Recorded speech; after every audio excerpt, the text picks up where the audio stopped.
Drama के starting में हम लोग जिजी को देखते हैं जो कि अपने हस्बैंड गू के साथ रोमांस करने का कोशिश कर रही थी।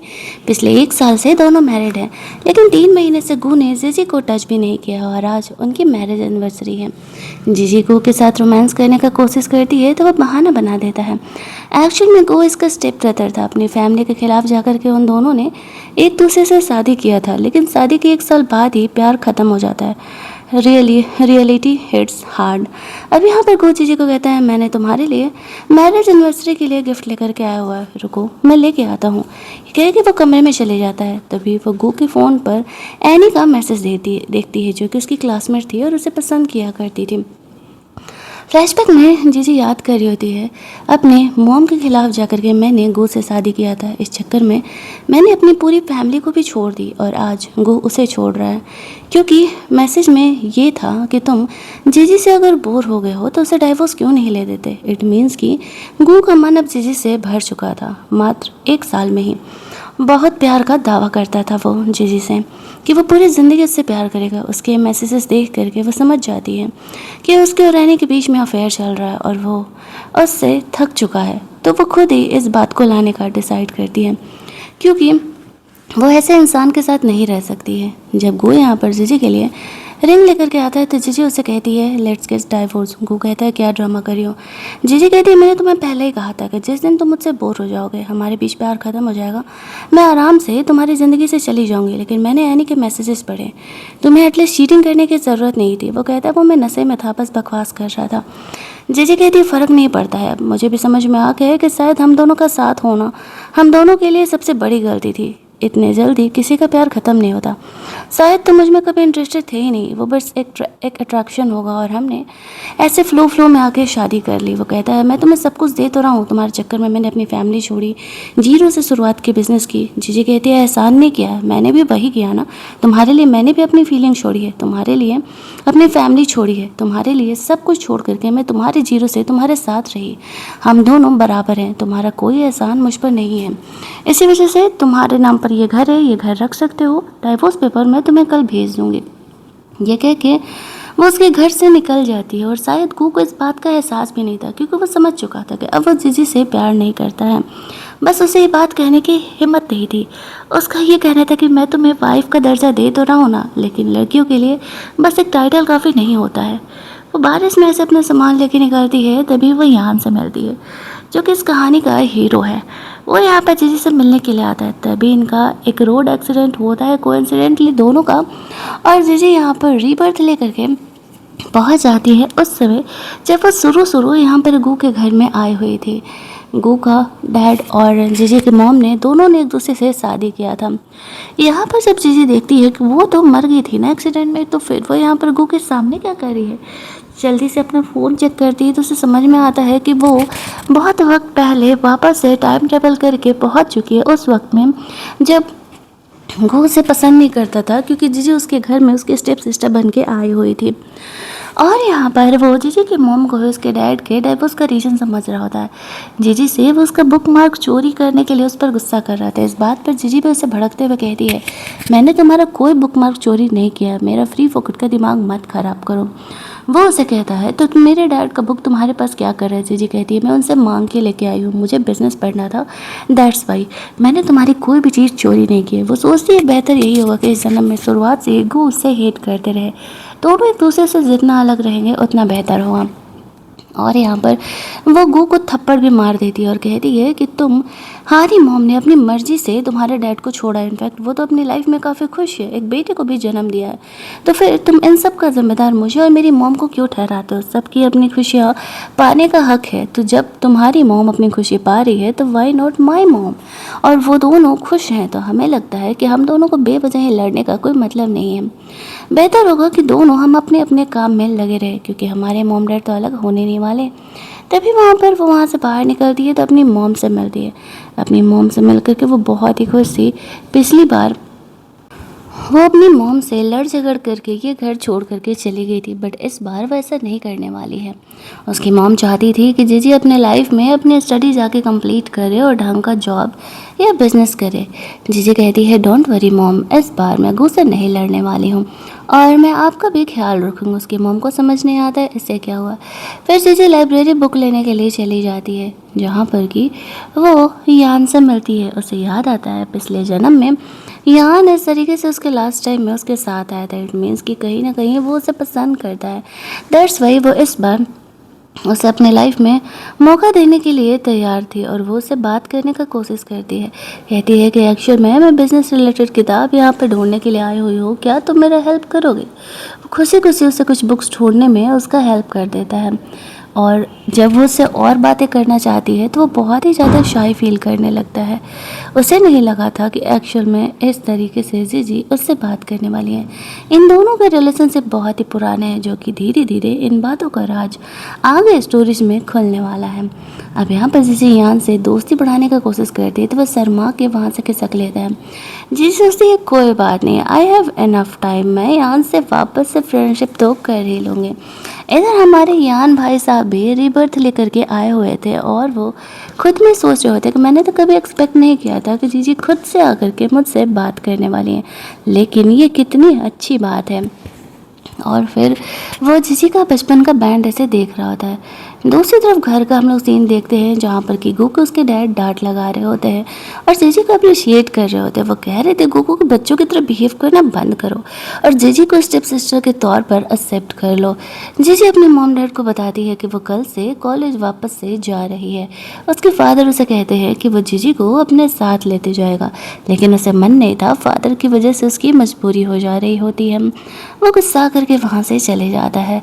जीजी गु के डैड को काम डाउन कराती है और कहती है शायद उसे थोड़ा वक्त चाहिए चीज़ों को एक्सेप्ट करने के लिए, बट यहाँ पर धीरे धीरे सब कुछ सही हो जाएगा। अगले दिन गो रूटीन के हिसाब से जीजी को कॉलेज छोड़ने के लिए जाता है, जहाँ पर कि वो उसे कह रहा होता है कि कॉलेज में तुमने मुझसे दूर ही रहना, ज़्यादा किसी को बताने का ज़रूरत नहीं है कि हमारा क्या रिलेशन है, और मेरा नाम लेकर के खुद को स्ट्रॉन्ग और अमीर दिखाने की ज़रूरत नहीं है। जीजी कहती है मेरे पास इन सारे कामों के लिए फुर्सत भी नहीं है, मेरे पास और भी बहुत सारे काम हैं जिनको कि मैं करने में बहुत ही इंटरेस्टेड हूँ। ये कह के वो वहाँ से जाने लगती है। गू को लगता है कि ऐसा तो कभी हुआ नहीं था, जीजी उसे कैसे ही इग्नोर कर रही है। वो उसे गोल्ड डिगर ही समझता था, गांव से आई हुई लड़की जो कि अमीर बनना चाहती है। और उसकी मॉम ने भी तो सेकंड मैरिज इसलिए किया था। इसके बाद वो उसे कुछ बात करने की कोशिश करता है, बट वो इग्नोर करके क्लास में चली जाती है। उसने यहाँ पर पिछले जन्म में गू की वजह से ये क्लास ज्वाइन किया था, लेकिन अब वो चेंज करने का डिसाइड करती है। उसके दोस्त लोग उसे कह रहे होते कि यार तेरी बहन बहुत खूबसूरत है, कि तू इंटरेस्टेड नहीं है तो मैं उससे बात करूँ। गू उन्हें मना कर रहा था। उसके बगल में एनी बैठी हुई इन बातों को सुन रही होती है, जो कि गू को पसंद करती थी। और उसके और जीजी के रिलेशनशिप को लेकर के वो कुछ खास खुश नहीं थी। तभी सामने विंडो से यान गुजर रहा होता है तो जीजी उससे बात करने के लिए जाती है। वो यान से कहती है वाओ हम फिर दोबारा मिल गए। वो उससे अपना फेवरेट टॉफ़ी दे दी है और कहती है कि थैंक्स मेरा कल हेल्प करने के लिए, मुझे कुछ बुक्स दिलाने के लिए। मैं यहाँ पर जल्दी ही ये क्लास छोड़ने वाली हूँ और आई नो कि तुम कौन सा क्लास कर रहे हो, तो मैं वही क्लास ज्वाइन करने वाली हूँ। यान को समझ नहीं आ रहा था कि जीजी उससे इतना ज़्यादा अप्रोच क्यों कर रही है। उसे क्या पता कि ज़िंदगी गंवाने के बाद उसे ज्ञान मिला है कि कौन सही है और कौन गलत। यान को जीजी से बात करते हुए देख करके गू को कहीं ना कहीं डिफरेंट फील होता है, या फिर ये कहें कि उसे जेलसी फील हो रहा था। उसके दोस्तों से कह रहे होते हैं कि भले ही तुम और यान दोनों एनिमी हो, लेकिन यान भी तुमसे कम नहीं है, वो भी बहुत ही ज़्यादा टैलेंटेड है। अब यहाँ पे गू जाके जीजी को कहने लगता है कि तुम मेरा अटेंशन सीख करने के लिए ये सब कुछ कर रही हो ना। यान से बातें जीजी उससे कहती है तुम्हारा अटेंशन मैं क्यों सीख करूँगी, तुम स्टेप ब्रदर हो मेरे, ना कि बॉयफ्रेंड। सारे आपस में गॉसिप करने लगते हैं कि एक्चुअल में गू और जीजी का जो रिलेशन है वो क्लियर नहीं है। अब एनी यहाँ पर कह रही थी अरे अरे बुरा मत मानो, गू का ये कहने का कोई मतलब नहीं था। जीजी को अब इन बातों से बहुत ही गुस्सा आ रहा होता है। वो जाती है आगे लेक्चर डेस्क पर सबको क्लियर कर देती है कि वो और गू सिर्फ स्टेप ब्रदर स्टेप सिस्टर है, उसके अलावा उनके बीच कोई रिलेशन नहीं। और उसका बस होता तो वो गू के साथ ये रिलेशन भी ख़त्म कर लेती। ये कह के वो चुपचाप अपने सीट पे जाके बैठ जाती है। और उसका दोस्त तो गू को कह रहा होता है कि भाई ये लड़की तो कुछ ज़्यादा ही स्ट्रांग है, जितना मैंने सोचा था उससे कहीं ज़्यादा। जीजी उन लोगों को बताती है कि डोंट वरी, मुझसे ज़्यादा परेशान होने का ज़रूरत नहीं है, मैंने अपना क्लास चेंज करने का एप्लीकेशन डाल दिया है और जल्दी ही मुझे तुम लोगों को झेलना नहीं पड़ेगा। फिर वो अपने प्रोफेसर से बात करने के लिए गई हुई थी। उसका टाइम हम लोग देखते हैं, जो कि प्रोफेसर उसकी बात मान गया था क्योंकि उसके मार्क्स काफ़ी अच्छे थे पिछले सेशन में भी। इसी वजह से जीजी अपने क्लास को चेंज कर पाती है। इधर रात में गू को ऐसे सपना आ रहा था कि वो और जीजी दोनों शादी किए थे। उसे इन सपनों का मतलब नहीं समझ में आ रहा था। वो जीजी से बात करने के लिए उसके कमरे में जाता है तो जीजी इतनी प्रिटी लग रही थी कि वो उसे देखते रह जाता है। वो जीजी को सिर्फ इतना वार्न करता है कि वो यान से दूर रहे। जीजी कहती है अच्छा, और वो भला क्यों? तो गू कहता है क्योंकि वो अच्छा लड़का नहीं है। जीजी कहती है मैं देख लूँगी कौन सही है और मेरे लिए कौन गलत है। तुम्हें मेरी फिक्र करने की कोई ज़रूरत नहीं है। हम दोनों सिर्फ दिखावे के ऐसे भाई बहन वाले रिलेशनशिप में हैं। इसी वजह से मैं जो कर रही हूँ ये मेरी प्रॉब्लम है। तुम्हें मेरे लाइफ में इंटरफेयर करने का कोई हक नहीं है। अब चलो फोटो यहाँ से। ये कह के वो कमरे का दरवाज़ा बंद कर देती है। को लग रहा होता है कि वह शुरू से ही उससे इतनी ज़्यादा क्यों चिढ़ी हुई है। अगले दिन वो लोग जीजी का मार्क्स देखते होते तो एक्चुअल में उसके मार्क्स काफ़ी अच्छे आए हुए थे। जीजी यहाँ पर आती है और गो को कहती है आई नो तुम तो मुझे कॉन्ट्री गले समझ रहे होगे, बट अफसोस मैंने ना बहुत अच्छे ही मार्क्स पाए हैं, तो अब मैं जिस कॉलेज में चाहूँ आफ्टर ग्रेजुएशन मैं एडमिशन ले सकती हूँ और तुमसे तो जल्दी ही पीछा मेरा छूटेगा। ये बोल के वो वहाँ से यान को ढूंढने के लिए निकलती है। उसे गुड न्यूज़ देती है कि उसका एडमिशन उसके बिजनेस सेक्टर में हो गया है और वो कल से उसके क्लासेस में पढ़ने के लिए आएगी। यहाँ पर यान उसे कहता हाँ मुझे पता है, मैंने डीन को इस बारे में बात करते हुए देखा था। तुम क्लास के बीच में ऐसे सेमेस्टर के बीच में आ रही हो, इसी वजह से सब लोग तुम्हें जानते हैं मेरे सेमेस्टर में। यान से वो दोस्ती वैसे करती है, उससे नंबर वगैरह अपना शेयर करती है। वो इन चीज़ों को देख रहा होता है और उसे काफ़ी जेलसी हो रहा था कि मना करने के बावजूद भी जीजी इस तरीके से यान से इतना ज़्यादा क्लोज हुए जा रही है। लेकिन जीजी को अब इन बातों से कोई फ़र्क नहीं पड़ता है। वो तो अब अपनी लाइफ सुधारने में ही बिलीव करती है। लेकिन यान की तो तरफ दोस्ती का बढ़ाए हुए हाथ उसकी लाइफ पूरी तरीके से बदलने वाला था। अगले सीन में हम लोग देखते हैं कि जीजी यहाँ पर जब फोर्थ सीट पे जाकर बैठ रही होती है तो पीछे वाली लड़की कहती है ये यान का सीट है और वो अपने बगल में किसी लड़की को भी नहीं बैठाता है। तो वो किसी और लड़की के पास जाकर के बैठ जाती है। उससे उस लड़की की फ्रेंडशिप होती है। दोनों अच्छे से बात कर रहे होते हैं। वो भी जीजी को जानती थी। तभी वहाँ पर यान आता है और वो जीजी को देख के सोच रहा होता है कि क्या सच में वो उसके साथ क्लासेस अटेंड कर सकता है, और वो उसे खुद से भी बात कर रही होती है। वो बहुत ही ज़्यादा खुश हो जाता है। साथ ही में यहाँ पर कुछ लड़कियाँ गो के लिए लव लेटर ला के जीजी को देती है क्योंकि सबको पता था कि वो उसके स्टेप सिस्टर है, तो उसके तक वो लोग ये लव लेटर को पहुँचा देंगे। इसी वजह से यान यहाँ पर आता है तो जीजी के बगल में वो बैठ जाता है। वो कहती है अरे तुम तो अपने बगल में किसी लड़की को बैठने नहीं देते, तो आज क्या हुआ? यान कहते ये किसने कहा? तो वो पीछे वाली लड़की को कहती है इसने। वो कहती है अरे तुमने मुझे बैठने नहीं दिया था ना, इसलिए मैंने ऐसे कहा। उसे क्या पता, वो उसे सिर्फ अपने बगल में बैठने नहीं दे रहा था। वो जीजी को कहता है कि तुम अलग हो। वो ये बात सुन करके खुश हो जाती है। दोनों कुछ इधर उधर की बातें करते हैं। क्लासेस कंप्लीट होता है। यान का फ्रेंड तो उसे छेड़ रहा होता है। लगता है भाई ये बंदी तेरे प्यार में पागल हो रही है। उसे क्या पता उससे ज़्यादा प्यार में पागल तो यान ही है, और उनके छुपे हुए सीक्रेट्स क्या है वो शायद ये बात जीजी को भी नहीं पता था। दोपहर में इनका कोई कंपटीशन होने वाला था और उसी चीज़ का तैयारी करने के लिए यहाँ पर जीजी को भी रनिंग करना था, जिस चीज़ के लिए वो यहाँ पर प्रिपेयर होकर के आती है। और इधर यान और गो के बीच में ये गेम का कंपटीशन भी हो रहा होता है। जीजी ने गो के फ्रेंड को उन लड़कियों का लव लेटर दे दिया था उसे देने के लिए। जब रनिंग स्टार्ट होती है तो थोड़ी ही देर में जीजी यहाँ पर टायर्ड हो जाती है। उसने एक्सपेक्ट नहीं किया था कि उसका हेल्थ अब तक इतना ख़राब है एट 19 ईयर्स के एज में भी। इधर ये दोनों खेल रहे होते हैं, लेकिन तभी धूप की वजह से जैसे ही जीजी बेहोश होती है तो वो दोनों ही छोड़ करके जीजी को देखने के लिए चले जाते हैं। अब जीजी यहाँ पर यान के साथ स्कूल के हॉस्पिटल जाना चाह रही होती है, लेकिन यहाँ पर गो रोकते हुए उसे कहता है कि मेरी स्टेप सिस्टर है और मुझे इसके साथ जाने दो। लेकिन खुद जीजी भी उसके साथ नहीं जाना चाह रहे होते। गो ने बेवजह ये जिद पकड़ के रखा हुआ था। गुस्से में आकर के यहाँ पर गो की पिटाई लगा देता है। तभी वहाँ पर टीचर आता है और कहता है कि तुमने गलती की है, तुम्हें किसी को इस तरीके से पीटना नहीं चाहिए। जीजी टीचर को एक्सप्लेन करना चाह रही होती है, लेकिन टीचर कहीं कुछ भी सुनने के लिए तैयार था और यान को 20 रेपुटेशन रनिंग के लगाने की पनिशमेंट दे देता है। फिर इस तरीके से यान यहाँ पर जीजी को हॉस्पिटल लेकर के जाता है। वो उसके पीछे पीछे जाता है। डॉक्टर बताती है कि धूप में दौड़ने की वजह से वो बेहोश हो गई है और कोई बात नहीं है। यहाँ पर इस तरीके से वो यान को थैंक्स बोलती है उसे हॉस्पिटल लेकर के आने के लिए। साथ ही में यहाँ पर गू भी आया हुआ था। यान अपना गेम खेलने के लिए वापस लौटता है। गू से कह रहा होता है कि तुम यहाँ पर यान से दूर रहो। जीजी कहती है भाई तू अपना काम करना, मैं अपना काम करती हूँ। आई नो तू मुझे पसंद नहीं करता और मैं भी तुम्हें पसंद नहीं करती, इसी वजह से अपना अपना काम करेंगे तो ज़्यादा बेहतर होगा। लेकिन गू ने प्यार भले ही कम समय के लिए लेकिन जीजी से एक्शन में किया था, या फिर वो सीरियसली वाला अट्रैक्टेड था उससे उस समय, भले उसके बाद वो उससे बोर हो चुका था। यहाँ पर जीजी की फ्रेंड उसे देखने के लिए आती है। जीजी से यान के बारे में उसे पूछती है तो वो कहती है बाहर बारिश हो रही है, लेकिन वो बारिश में भी दौड़ रहा है। जीजी को याद आता है कि पिछले टाइम में जब गू के बिज़नेस को आगे बढ़ाने के लिए वो बिजनेसमैन से मिलने के लिए जाती थी और वो लोग उसे ड्रिंक करने के लिए कहते थे, तो यान आकर के उसे वहाँ पर सेव कर लिया था। वो उसके बदले वहाँ पर ड्रिंक किया था। तब जीजी ने इन चीज़ों को नोटिस नहीं कर पाया था कि एक्शन में वो उसे पसंद करता है, इस वजह से ये सारी चीज़ें कर रहा है। सोचने की बात है, कोई भला बंदा क्यों ही किसी के लिए इतना करेगा। अब यहाँ पर जीजी यान को देखने के लिए जाती है। वो बारिश में से दौड़ रहा होता है तो बस अम्ब्रेला ऑफ़र करती है और अपने साथ ही दौड़ने के लिए बोलती है। इन दोनों को साथ में देख करके गू को वापस से जेलसी फील होने लगता है और वो गुस्सा करके वहाँ से जा रहा था। उसका फ्रेंड आके कहता है कि जीजी ने तुम्हारे लिए कुछ लड़कियों ने यहाँ पे लव लेटर्स दिया है, उसे तुम्हें ट्रांसफ़र करने के लिए बोला है। वो लव लेटर्स गुस्से में आकर के फेंक देता है और कहता है मुझे इन चीज़ों से कोई मतलब नहीं है। वो ये कह के वहाँ से चले जाता है।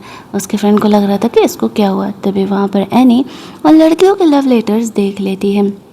दूसरी तरफ यान और जीजी आपस में बातें करते हुए जा रहे होते हैं। वो यान से अपनी फ्रेंडशिप बढ़ा रही थी, उसे घर पे निकलना था। वो उसे लेने के लिए आता है लेकिन यान के साथ देख करके गुस्से में वहाँ से चले जाता है। वो कहती है ये लड़के का बचपना कभी ख़त्म नहीं होने वाला है। लेट नाइट जब वो घर पहुँचती है तो वो उसे कहता है कि तुम यान में इतना इंटरेस्ट क्यों दिखा रही हो और तुमने वो लड़कियों के लव लेटर मुझे क्यों दिए। जीजी उसे कहती है तुम्हें पता भी है कि तुम्हारे चक्कर में वो लड़कियाँ मुझे कितना परेशान करती हैं, उन्होंने मुझे तुम्हारा लव लेटर देने के लिए कहा था सो मैंने दे दिया। वो कहता है तो तुम्हें इस बात से कोई फ़र्क नहीं पड़ता कि लड़कियां मुझे लव लेटर दे रही है। जीजी कहती है ओ प्लीज़ स्टेप ब्रदर हो, मेरे बॉयफ्रेंड ने, भला मुझे क्यों ही फ़र्क पड़ेगा इस बात से। तभी वो उससे बुली करने लगता है किसी बात पर। उसके पेरेंट आकर के देख लेते हैं। गुस्से में आकर के वो लोग यहाँ पर गू का पॉकेट मनी बंद कर देते हैं। गू गुस्सा के वहाँ से चले जाता है। जीजी उसके डैड को काम डाउन करते हुए कहती है कि अंकल ये सब कुछ करने का ज़रूरत नहीं है, वो धीरे धीरे नॉर्मल हो जाएगा, मैं उसका पॉकेट मनी उसे वापस लौटा करके आती हूँ, ऐसे करने से वो कभी नहीं सुधरने वाला है। और उसके पेरेंट को लग रहा था कि जीजी कितनी सेंसिबल है, वह गू के बारे में इतना सोचती है और गू है कि हमेशा उसे बेवजह परेशान करते रहता है। जीजी बस किसी भी तरीके से गू के साथ किसी भी मैटर में इन्वॉल्व नहीं होना चाह रही थी। वो बस सोच रही होती है कि वो अपनी लाइफ अपने अकेले अलग तरीके से जिए। फिर जब वो अपने कमरे में सोने के लिए जा रही होती है तो गू यहाँ पर वेट कर रहा होता है। जीजू से समझाती है हमारे बीच पेरेंट को लाना बेवकूफ़ी है, ये कह के वो अपने कमरे में चली जाती है।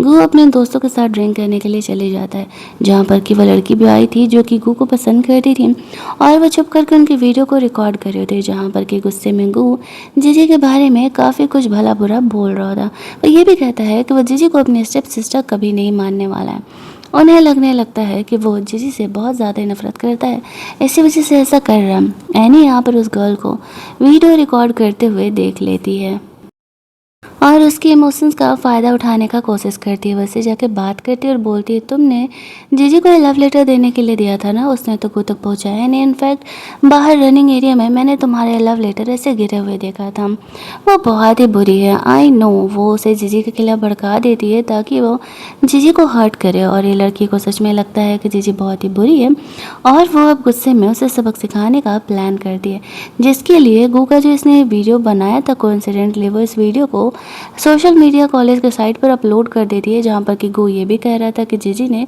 उसके बुक मार्क को चोरी किया था। नेक्स्ट डे जब जीजी कॉलेज आती है तो उसकी फ्रेंड उसे बताती है कि एक्चुअल में कॉलेज के साइट पर उसके बारे में क्या बातें हो रही हैं। इस वजह से जीजी का जो इंटर्नशिप था वो भी कैंसिल कर दिया जाता है और उसे उसके सेक्टर से भी निकाल दिया जाता है। अब इस चीज़ के लिए जीजी के करियर पर बहुत ही बुरा इम्पैक्ट पड़ने वाला था और वो टीचर से इस बारे में बात करने के लिए जाता है। अब जीजी को लग रहा होता है कि इस चक्कर में कहीं उसका पूरा साल ना बर्बाद हो जाए। दूसरी तरफ ये बातें भी गू को पता चलती है उसके दोस्त के थ्रू कि एक्चुअल में जीजी के बारे में क्या बातें हो रही हैं और इस वीडियो के भी बारे में। तो वो जीजी का हेल्प करने के लिए जाता है और वो लड़की भी उन्हें फॉलो करते हुए जाती है। तब तक जीजी यहाँ पर टीचर से बात कर रही होती है। टीचर कहते हैं कि देखो इसमें मैं कुछ नहीं कर सकता, अथॉरिटीज़ तुम्हें गलत मान करके तुम्हें तुम्हारे ऐसे सेक्शन से निकाल रही हैं और तुम्हारे इंटर्नशिप को भी कैंसिल कर दिया गया है। जीजी कहती है ठीक है, अगर मैं इन चीज़ों को प्रूव कर दूँ कि मैंने ऐसा नहीं किया तो क्या वो अपनी बात वापस ले सकते हैं। टीचर कहता है ट्राई कर सकती हो। तभी वहाँ पर गू आता है और जीजी को कहते हैं मैंने नहीं किया। जीजी कहती है फ़र्क नहीं पड़ता, इस वीडियो में तुम हो और तुम मुझ पर एलिगेशंस लगा रहे हो कि मैंने तुम्हारे बुक मार्क को चोरी किया है, बल्कि उसी दिन मैंने तुम्हें क्लियर किया था कि मैंने ऐसा कुछ भी नहीं किया है। गो भी टीचर को समझाने का कोशिश करता है लेकिन इस बात का कोई प्रूफ नहीं था। जीजी कहती है ठीक है, तो फिर मैं अब पुलिस बुलाने वाली हूँ। वो लड़की भी इन्हें फॉलो करते हुए आई थी। पुलिस का नाम सुनते ही वो घबरा जाती है कि उसका पोल खुल जाएगा और वो कहने लगती है कि नहीं नहीं, पुलिस को इतनी छोटी सी बात के लिए क्या बुलाना ज़रूरी है। तब तक यहाँ पर यान अपने सेक्शन के डीन को लेके आ जाता है। वो यहाँ पर कहते हैं कि हमें कोई प्रॉब्लम नहीं है, जीजी हमारे क्लासेस में अगेन आगे से पढ़ाई कंटिन्यू कर सकती है और उसके इंटर्नशिप को भी कैंसिल नहीं किया जाएगा। अब यान अमीर था तो डीन को कन्विंस करके ऐसा करवा रहा होता है और जब वो ऐसा करता है तो फिर जीजी की जो प्रॉब्लम थी सॉल्व हो जाती है। लेकिन अब बात आता है कि आखिरकार किसने ऐसा किया। यान ने एक वीडियो भी निकलवाया था और उस वीडियो में दिख रहा था कि उस गर्ल ने जीजी के नाम का वो सोशल मीडिया पर पोस्ट डाला था। अब वो लड़की जीजी से सॉरी बोलने लगती है तो जीजी कहती तुमने पब्लिकली मुझे ह्यूमिलिएट किया है तो तुम्हें पब्लिकली मुझसे माफ़ी मांगनी पड़ेगी। ये कह के बस लड़की को सोशल मीडिया पर अपना कन्फेशन रिकॉर्ड करके डालने के लिए बोलती है तो वो मान जाती है। बाहर जा कर के वह यान को हक कर लेती है और उसे थैंक्स बोलती है एक्शन में उसका हेल्प करने के लिए। रियलिटी तो यही था कि अगर यान ने ऐसे सिचुएशन में उसका हेल्प नहीं किया होता तो जीजी के लिए थोड़ी मुश्किलें बढ़ने वाली थी। इतनी आसानी से मैं इन बातों को प्रूफ नहीं कर पाती कि ये वीडियो में जो गो ने कहा है वो सारी बातें वो नशे में झूठ कह रहा है। यान की हेल्प की वजह से उसकी ये प्रॉब्लम तुरंत ही सॉल्व हो जाता है। जीजू उसे कहती है कि जब अब हम दोस्त हैं तो अब मैं तुम्हारे पीछे ही पड़ने वाली हूँ। मैं अपने नए दोस्तों के साथ बहुत ही क्लिंगी हुए रहती हूँ। यान कहता है मुझे इस बात से कोई प्रॉब्लम नहीं। इनफैक्ट वो तो खुश था जीजी जितना ज़्यादा से ज़्यादा उसके साथ समय बिताए। अगले दिन वो दोनों टेनिस खेलने का प्लान बनाते हैं और यहाँ पर ये बातें वो अपनी मोम को डाइनिंग टेबल पर बता रही होती तो वो कहती है कल तो गू का बर्थडे है ना। जीजी को याद आता है गू के बर्थडे के लिए वो कितना कुछ किया करती थी लेकिन अब तो उसे याद भी नहीं था। गू कहता है नहीं, बर्थडे सेलिब्रेट करने का ज़रूरत नहीं है, मैं अपने बर्थडे पार्टी कैंसिल कर रहा हूँ।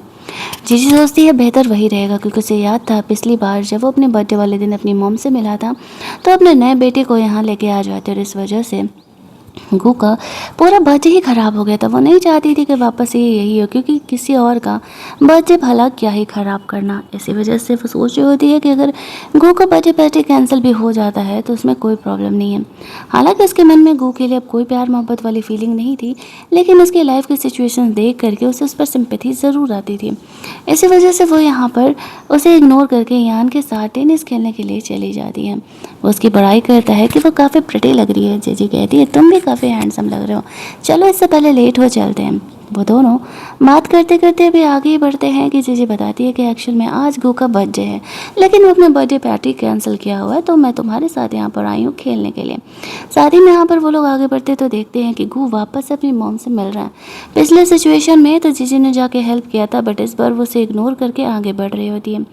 गू उसे रोकता है और कहता है कि एक्चुअल में यहाँ पे मैं भी तुम्हारे साथ चलना चाहता हूँ जहाँ भी यान जा रहा है तुम्हारे साथ। तो वो मना नहीं करती है कि ठीक है भाई चलो जैसी तुम्हारी मर्जी, क्योंकि ऑलरेडी उसकी मॉम के साथ उसके जो ये ख़राब रिलेशन यहाँ पर हुए थे और उसका मॉर्निंग ख़राब हुआ था तो वो और ज़्यादा गू को उसके बर्थडे वाले दिन एटलीस्ट प्रॉब्लम नहीं देना चाह रही थी। इसी वजह से वो कह देती ठीक है हम दोनों टेनिस खेलने के लिए जा रहे हैं।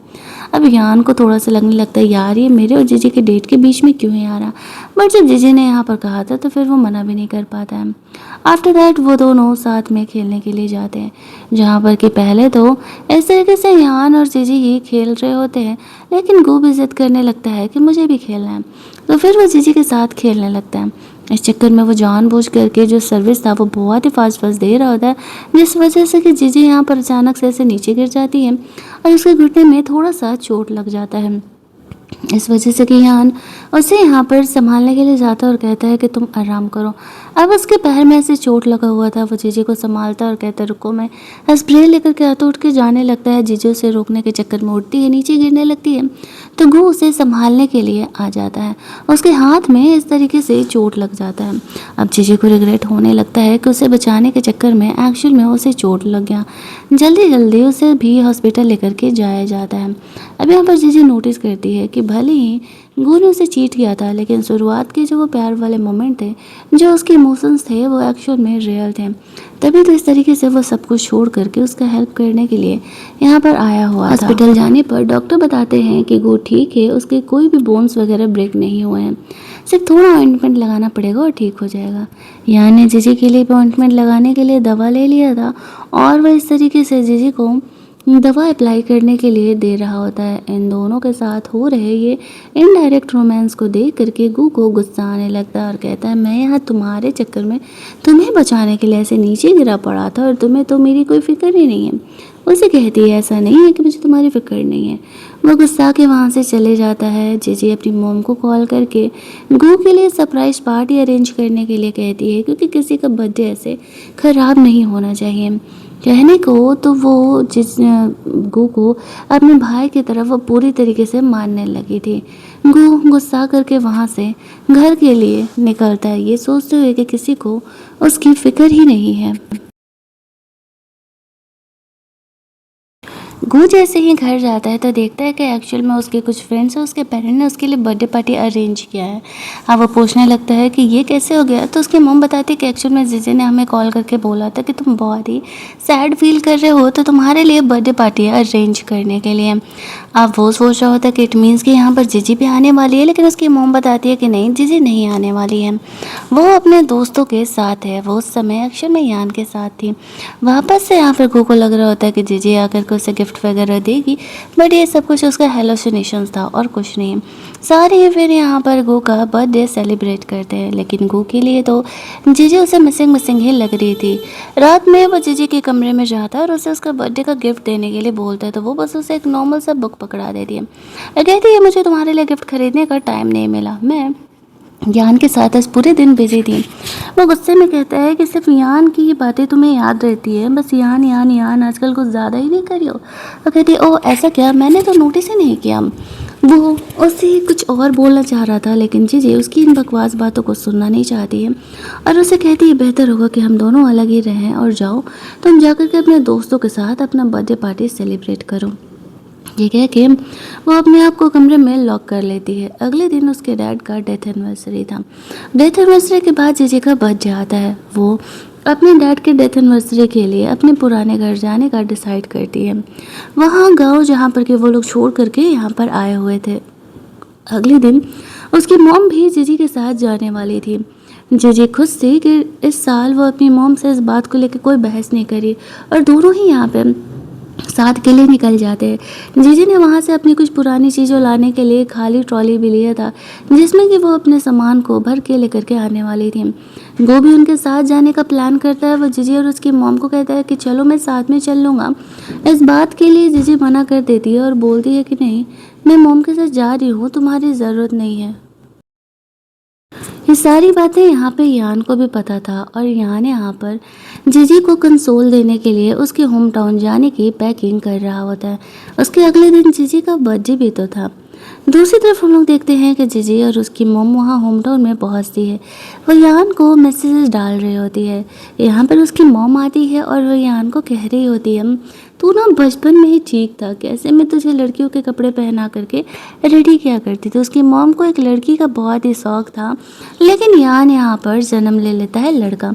यान अपनी मॉम से कहता है कि मॉम अब उन फोटोज़ को हटा भी दो, तुम हमेशा ही इस तरीके से मुझे लड़की वाले फ़ोटोज़ में अपने फ़ोन पर फ़ोटो लगाई रहती हो। उसकी मॉम उसे कहती है, मुझे तो तुम उसी समय सबसे ज़्यादा प्यारे लगते थे।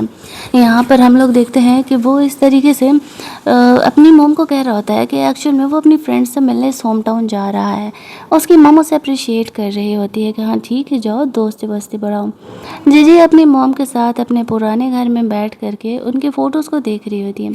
जीजी की बचपन में एक दोस्त हुआ करती थी जो भले ही केवल कुछ टाइम के लिए उसकी दोस्त बनी थी, लेकिन दोनों में दोस्ती काफ़ी गहरा हो गया था और एक मिसअंडरस्टैंडिंग की वजह से जीजी ने अपनी दोस्ती बचपन में ही उससे तोड़ ली थी। उसकी मॉम उसे कहती है, मुझे लगता है कि तुम्हें उसे ढूंढ करके बात करना चाहिए, क्योंकि तुम्हारी वो काफ़ी अच्छी दोस्त हुआ करती थी। जीजी को याद आता है कि हाँ बात तो सही है, दोनों के बीच दोस्ती तो काफ़ी अच्छी थी और पता नहीं वो कहाँ है। वो दोनों पड़ोसी हुआ करते थे, इसी वजह से वो उसे ढूंढने के लिए इस तरीके से जाने का डिसाइड करती है। उसकी मॉम भी जीजी को यहाँ पर बोल रही होती है कि बेटा दोस्ती बनाए रखना चाहिए। साथ ही में जीजी का एक ऑनलाइन लेटर वाला भी फ्रेंड थी, जिससे कि वो लेटर के थ्रू बातें किया करती थी और यहाँ पर उस लेटर की वजह से दोनों के बीच काफ़ी गहरी दोस्ती हो गई थी। छोटी बच्ची से दोस्ती टूटने के बाद अब आगे क्या होने वाला है ये तो आप लोग अच्छे से समझते हैं। वो लेटर लिखने वाला इंसान कोई और नहीं, यान ही था। और यान अब भी जीजी को जब उसके होम टाउन जाती है तो उसी नेम से जीजी को वो लेटर लिखता है उसे अप्रिशिएट करने के लिए। जीजी अपनी मॉम के साथ अपने डैड के ग्रेव पर जाती है। रिचुअल वगैरह करने के बाद वो लोग वहाँ से लौट रहे होते हैं। जीजी काफ़ी सैड फील कर रही थी तो वो यहाँ पर यान को कॉल करती है। हालांकि यान ऐसे होम टाउन में आया हुआ था, लेकिन वो ये बात फ़िलहाल जीजी को नहीं बताता है। जीजी उसे बताती है कि एक्चुअल में उसका कल बर्थडे भी है, लेकिन वो यहाँ से लौट नहीं पाएगी। वो यहीं रहने का डिसाइड कर रही है अपने बर्थडे पर। तो यान सोचता है कि कोई बात नहीं, जीजी के साथ वो कल उसका बर्थडे यहीं पर सेलिब्रेट कर लेगा। और फिर वो उसे नहीं बताता है, वो उसे बताती है अपने छोटी सी दोस्त के बारे में। हमें पता चलता है कि वो छोटी दोस्त उसकी कोई और नहीं यान ही था, लेकिन उसने उसे ये बात कभी नहीं बताया था। जीजी को जब इतने दिनों बाद वो लेटर वाले फ्रेंड का लेटर मिलता है तो वो बहुत ही खुश हो जाती है। वो भी उसे इस तरीके से लेटर लिख करके भेजती है और जीजी ने देखा कि यान ने उसके लिए कुछ चीज़ें बना करके भेजी हुई हैं, तो वो उसे ढूंढते हुए बाहर जाती है। यान को वो कहती है, तुम यहाँ आए, तुमने मुझे बताया नहीं। यान कहता, हाँ एक्चुअल में मेरा होम टाउन भी यहीं पर है, मुझे पता था कि कल तुम्हारा बर्थडे है, इसी वजह से मैं यहाँ पर तुम्हारे साथ तुम्हारा बर्थडे सेलिब्रेट करने के लिए आ गया। वो सोच रही होती, काश उसने पिछले जन्म में यान की इतनी सिंसियरिटी को देखा होता तो वो कभी गू के प्यार में पड़ती ही नहीं। रात के 12 बज रहे थे तो वह जीजे का बर्थडे वहीं पर सेलिब्रेट करता है। जैसा कि डिश जीजे के डैड उसके लिए बनाया करते थे उसके बर्थडे पर, उसने वही कोशिश किया था उसे बनाने के लिए, उसे खुश करने के लिए। यहाँ पर इस तरीके से जीजी ये देख के बहुत ही खुश हो जाती है कि वो उसके लिए इतना सब कुछ कर रहा है। दोनों के बीच कुछ रोमांटिक मोमेंट भी क्रिएट होते हैं, लेकिन जीजी को ऐसा लगता है कि शायद वो ओवर थिंक कर रही है। जीजी बातों बातों में यान को अपनी इस बच्ची वाली दोस्त के बारे में बताती है कि उसने एक डॉगी को पाला हुआ था। कहने को तो वो स्ट्रे कैट था, बट वो उसे बहुत ही प्यार करती थी। उसने उस बच्ची को उस डॉग का ध्यान रखने के लिए थोड़ी देर के लिए बोला था और उस डॉग का एक्सीडेंट हो जाता है। इस वजह से उस बच्ची से बहुत ही गुस्सा आ जाती है और उससे अपनी दोस्ती तोड़ लेती है। यहाँ पर यान उसे समझाता है, कोई बात नहीं, तुम्हारा बर्थडे है ना, चलो गिफ्ट के तौर पर मैं तुम्हें यहाँ पर एक डॉग अडॉप्ट करा देता हूँ। ये सुनते ही जीजी काफ़ी खुश हो जाती है। घर जा कर के वो अपने उस फ्रेंड को एक और लेटर लिखती है और वो दोनों साथ में मिलने का डिसाइड कर रहे होते, क्योंकि वो सोचती है कि अगर वो इसी होम टाउन का निकली तो बेहतर होगा, वो जा कर के उससे मिलेंगे तो उनकी दोस्ती वापस से पहले की तरह ही हो जाएगी। इधर यान जीजी को अपने घर लेकर के जाता है, जहाँ पर कि वैसा ही सेम डॉग वो से अडॉप्ट कराता है। गलती से यहाँ पर जीजी उसका हाफ ओपन कॉरिडोर में देखने वाली थी। यान बीच में आ जाता है और जीजी को वो कॉरिडोर देखने नहीं दे रहा था। जीजी उससे पूछने लगती है कि तुमने मुझसे क्या छुपाया है, मुझे भी बताओ ज़रा। यान उसे कह रहा होता है, कुछ नहीं, ये मेरे कुछ पर्सनल सीक्रेट्स हैं। तो फिर जीजी उससे इस बारे में कुछ नहीं पूछती है और वो वहाँ से बाहर निकलती है। वो और यान दोनों बाहर बातें करते हुए जा ही रहे होते हैं कि तभी वहाँ पर यान की मॉम आ जाती है। वो जीजी को देखते ही पहचान जाती है कि वही लड़की है जिससे कि उनका बेटा कितने लंबे समय से प्यार करता है। और यहाँ पर इस तरीके से यान जो है अपनी मॉम से जीजे को इंट्रोड्यूस करा रहा होता है। जीजी और यान की मॉम दोनों आपस में बातें करने लगते हैं। यान थोड़ी दूरी पर था, उनके खाने पीने का इंतज़ाम कर रहा होता है। बातों बातों में यहाँ पर गलती से जीजी की मॉम यान की मॉम जीजी को बताने लगती है कि एक्चुअल में वो देखो ना कैसे यान को यहाँ पर वो लड़की बना करके रखा करती थी। उसका फ़ोन चेक करते हुए उसे यान के बचपन के फ़ोटोज़ मिल जाते हैं, जिस वजह से कि जीजी को पता चल जाता है कि एक्चुअल में यान ही वो लड़की है जो कि बचपन में उसका दोस्त हुआ करती थी। जा कर के वो कॉरिडोर देखती है तो उस कॉरिडोर में उसे यान के कपड़े मिल जाते हैं। वो उस एक्सप्लेनेशन बोलती है तो यान कहता है कि एक्चुअल में मुझे लगा कि शायद तुम मुझसे मिलना नहीं चाहोगी, इसी वजह से मैंने तुम्हें ये बात नहीं बताया। जीजी उसे सॉरी बोलती है कि उसने उस डॉग वाले मैटर में उसे ही जिम्मेदार ठहराया था, बल्कि उसकी गलती नहीं है। अगर यान उसे पहले बताता तो शायद वो चीज़ों को समझती। वो रीबर्थ लेकर के आई है तब नहीं ये बातें कह रही हैं। रियल लाइफ में तो वो यान को कभी माफ़ नहीं करने वाली थी। इस वजह से दोनों के बीच फ्रेंडशिप और ज़्यादा वाली गहरी हो जाती है। जीजी कहती है मुझे भी तुम्हें उस समय इतना कुछ नहीं बोलना चाहिए था। यान उसे हक कर लेता और कहता है कि कोई बात नहीं, जो पास्ट में उस बात को भूल करके हम लाइफ में आगे बढ़ते हैं। यहाँ पर मैंने तुम्हारे लिए एक नया डॉग अडॉप्ट करा दिया है एंड आई होप कि तुम्हारी उससे बॉन्डिंग पहले वाले डॉग की तरह ही हो जाए। उसकी मॉम को ऐसा लगता है कि कहीं यान ने जीजी को बुली तो नहीं किया, क्योंकि वो थोड़ी सी सैड थी। तो यान कहते नहीं मॉम, मैंने उसे कोई परेशान नहीं किया। वो कहते ठीक है, तो तुम दोनों अब साथ में अपना डे स्पेंड करो। आज जीजी का बर्थडे है, उसके लिए कुछ गिफ्ट विफ्ट भी खरीदो। लेकिन जीजी यान की तरफ से गिफ्ट लेने से मना कर दे रही होती है। उसे उसकी मॉम का कॉल आ रहा था और वो अपनी मॉम से ऐसे बुलाने पर वो उसकी मॉम कहती है कि मैं वापस से शहर आ चुकी हूँ और तुम देख लेना तुम्हें कब आना है। वो कहती हाँ मॉम ठीक है, मैं भी आती हूँ कुछ टाइम में। फिर वो यान और अपने दोस्तों के साथ शहर वापस आती है तो वो लोग उसका बर्थडे सेलिब्रेट कर रहे थे। सारे उसे कुछ ना कुछ गिफ्ट कर ही रहे होते हैं। और यहाँ पर जीजी को अपने दोस्तों का गिफ्ट काफ़ी ज़्यादा पसंद आता है। सबसे ज़्यादा गिफ्ट यान का पसंद आता है क्योंकि वो काफ़ी लॉजिकल था। वो उस प्रोफेसर का थीसिस ला करके देता है जिसका थीसिस वो काफ़ी दिनों से पाने का कोशिश कर रही होती है। पार्टी तो चल ही रही थी कि तभी वहाँ पर गो, एनी और अपने कुछ दोस्तों को लेके यहाँ पर आ जाता है। जीजू से कहती है मैंने तो तुम्हें अपने बर्थडे पार्टी में बुलाया नहीं, तो फिर तुम यहाँ क्या कर रहे हो। वो उसे कहता है कि अब तुम मेरे स्टेप सिस्टर हो, तुमने मुझे मेरे बर्थडे पार्टी पर ऐसे बर्थडे पर पार्टी अरेंज करवाया था, इसी वजह से मैंने यहाँ पर तुम्हारे लिए भी गिफ्ट वगैरह लेकर के आया हुआ है। तो वो सारे गिफ्ट वगैरह यहाँ पर जो उसके दोस्त लोग थे वो उसे दे रहे होते हैं। जीजी कहती है ठीक है, अब गिफ्ट दे दिया ना, अब जाओ यहाँ से, मेरी पार्टी स्पॉइल मत करो। गो को लग रहा होता है कि जीजी आखिरकार उससे उतनी नफरत क्यों करती है। उसके और यान के बीच में एक अलग सा कोल्ड वॉर ही स्टार्ट था। गो को जीजी के लिए जेलस फील करता देख यहाँ पर एनी को बहुत ही गुस्सा आने लगता और वो गुस्से में यहाँ पर जीजी से रिवेंज लेने के लिए डिसाइड करती है। कुछ गुंडे लोगों को कॉल कर देती है वो जीजी को परेशान करने के लिए। अगले दिन जब जीजी वहाँ से कॉलेज लौट रही होती है तो वो गुंडे लोग ऐसे जीजी को परेशान करने के लिए आ जाते हैं, बट थैंकफुली वहाँ पर यान आ जाता है और वो जीजी को सेव कर लेता है। वो जीजी को वहाँ से जाने के लिए कहता है और कहता है कि वो अकेले ही इनसे निपट लेगा, तुम जाओ यहाँ से। जीजी चुपचाप वहाँ से चली जाती है और यान उनका पिटाई लगाता है और कहते हैं कि देखो बेटा, मुझसे पंगा लेना तुम्हारी लाइफ की सबसे बड़ी गलती साबित हो सकती है, तो अगर तुम्हें इस शहर में सर्वाइव करना है तो जीजी और मुझसे दूर ही रहना।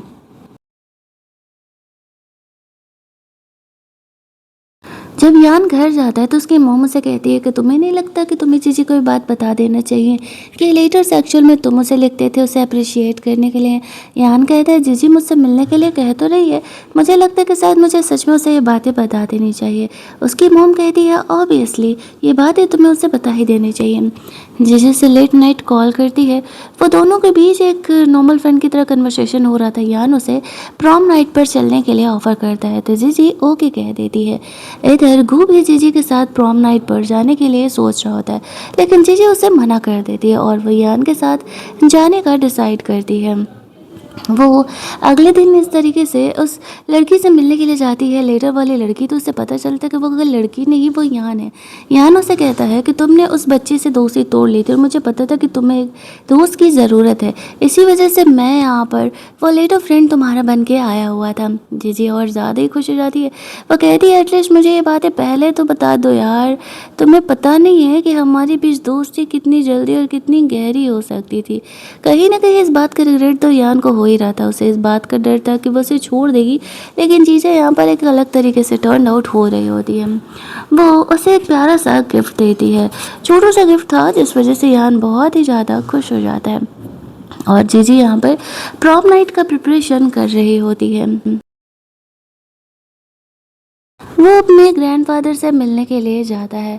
ग्रैंडफ़ादर एक्चुअल में यान को काफ़ी काबिल बनाना चाहते थे, इसी वजह से उसे बातों बातों में पनिशमेंट भी देते रहते थे। दूसरे दिन यहाँ पर जीजी सोच रही होती है कि इस तरीके से वो प्रॉम नाइट पर क्या ही पहन करके जाने वाली है।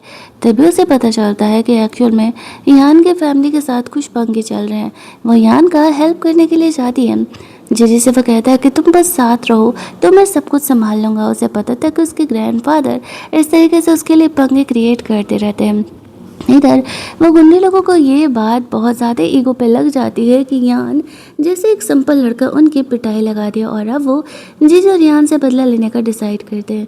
फाइनली वो प्रॉम नाइट आती है जहाँ पर कि वो यान को अपने साथ ऐसे पार्टनर लेकर के जाती है डांस करने के लिए। लेकिन जैसे ही वो लोग स्टेज पर जाते हैं तभी वहाँ पर गू भी आ जाता है, और वो दोनों ही आपस में लड़ने लगते हैं कि जीजी किनके साथ डांस करने वाली है।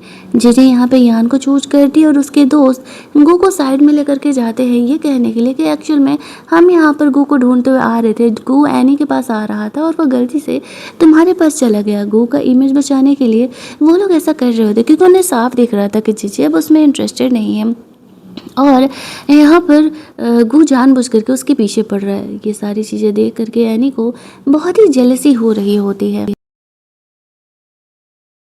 थोड़ा डांस वांस करने के बाद जीजी जब टायर्ड फील करने लगती है तो वो वॉशरूम की तरफ जाती है, जहाँ पर कि हम लोग देखते हैं कि इस तरीके से वो वहाँ पर मिलती है गू से। गू से कहता है कि आखिरकार तुम मुझसे इतना हेट क्यों करती हो। जीजी कहती है मैं तुमसे हेट नहीं करती, बस तुमसे अब कोई रिलेशन नहीं रखना चाहती। दूसरी बात वो से कहता है कि यहाँ पर एक्चुअल में मुझे सपने आ रहे हैं जैसे कि हम दोनों ही शादी कर चुके थे, दोनों एक साथ थे। जीजू से कहती है ये सपने नहीं, ये रियलिटी है। एक्चुअल में ये हमारा रीबर्थ है, और पिछले जन्म में हमारी शादी को 1 साल नहीं हुए थे कि तुम्हारी लाइफ में कोई और लड़की आ गई थी, और वो कोई और नहीं एनी थी। मुझे लगा कि जब रीबर्थ मिला है तो सेम रिपीट क्या ही करना। वो कहता है नहीं मैं ऐसा नहीं कर सकता, मैं तुम्हें चीट नहीं कर सकता। वो कहती है बट तुमने किया। हमारी शादी को 1 साल हुए थे, अपने फैमिली से लड़के हम दोनों ने अपने ज़िंदगी की नई शुरुआत की थी, जीरो से कंपनी स्टार्ट की थी, बट तब भी तुम्हारी ज़िंदगी में इतनी जल्दी ही कोई दूसरी लड़की आ गई, इसी वजह से हम दोनों ही अलग रहे तो बेहतर होगा। उन दोनों की ये सारी बातें यहाँ पर सुन लेता है यान। अब जीजी इस तरीके से खुद को काम डाउन करने का कोशिश कर रही थी, लेकिन तभी एनी यहाँ पर उसे बुला के किडनैप कर लेती है। वो गुंडे लोगों के साथ वो मिली हुई थी। वो गुंडे लोग अभी जीजी को हर्ट करने ही वाले थे कि तब तक यान और गू दोनों ही उसे प्रोटेक्ट करने के लिए आते हैं। जीजी को याद आता है कि बिल्कुल पिछली बार की तरह सेम है, यानी इसी चक्कर में यहाँ पर यान ऐसे इंजर्ड हो गया होगा और वो उसका पैर एक ऐसे ब्रोक हो गया था, लेकिन इस बार वो ऐसा कुछ नहीं होने देने वाली थी।